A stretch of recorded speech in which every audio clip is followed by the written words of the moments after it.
Starting off in the D tier is the Skeleton King. The Skeleton King has really fell off this meta and become the worst hero in the game, especially after the Royal Ghost nerfs and the recent balance changes. Isolation is not working great right now with the Witch being in the meta, plus stuns like the Electro Wizard, Wavemaster and Bandit counter the Skeleton King. Clash abilities pair well with the Skeleton King, but since they aren't too much in the meta, it doesn't bode well for the Skeleton King. Royal Champion is in the C tier. Despite the Witch being in the meta, minis like the Electro Wizard and the Bandit can prevent the Royal Champion getting a super before the Witch spawns too many skeletons. Other heroes currently have better synergy with meta minis, which doesn't help for the Royal Champion. Monk goes into the B tier. The Monk is at a decent state in the meta. It can counter certain strong heroes like the Wavemaster, but struggles against a lot of the ranged ones. If the opponent has a Witch, it can be a big problem if you don't have a Fisherman or a Miner to deal with it. It can counter the P.E.K.K.A if it's not getting attacked by it. Overall, it's an okay hero in the current meta. Barbarian King also goes into the B tier. The Barbarian King is slightly better than the Monk since it has better synergy with meta minis like the P.E.K.K.A and the Witch. If you can get the ability early, then the enemy Bandit can be quickly killed, preventing multiple dashes. Magic Archer also works well with the Barbarian King. Shield Maiden goes into the B tier. The recent rework to the Shield Maiden really resurrected the Shield Maiden, allowing her to work better against stun heroes and minis. Healing minis also got a recent buff in the latest balance changes, which is great synergy with the Shield Maiden, sometimes making it very difficult for the opponent to deal much damage if they don't have a P.E.K.K.A in their deck. The Archer Queen goes into the A tier.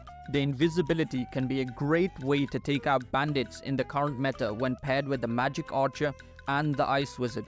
With an Ice Wizard, the Fisherman can be nullified. The Archer Queen can comfortably deal with the heroes that are below it, bar the Shield Maiden, and a couple above it as well. Grand Warden goes into the A tier. The Grand Warden has been hovering around the A tier ever since release. It has great synergy with the Knight and the Guard, as the shield breaking also provides a damage boost to the Grand Warden. The extra health that the shields provide can be very strong in surviving those extra couple of seconds. Countess goes into the A tier. If you don't face a Witch and crucially avoid the P.E.K.K.A hits, the Countess can be very strong in the current meta. It is an excellent counter to the Wavemaster and Natureborn by preventing healing. It can struggle against heroes like the Monk and the Archer Queen, so make sure that your deck contains minis to counteract them. Wavemaster goes into the S tier. The strongest synergy in the game, arguably stronger than the Royal Ghost and the Skeleton King used to be, is the Wavemaster throwing a Bandit.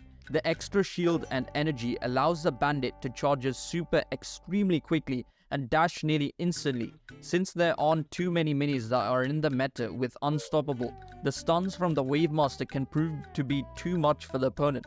It can be a decent counter for the Witch if the Wavemaster can hit all the skeletons, healing in the process. The Natureborn goes into the S tier. The Natureborn with the recent buffs has made it one of the strongest, if not the strongest hero in the game. The fact that you can move the Natureborn once allows to build some confusion for the opponent.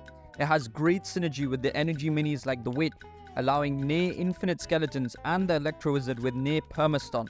The Day form provides amazing healing and damage to the P.E.K.K.A.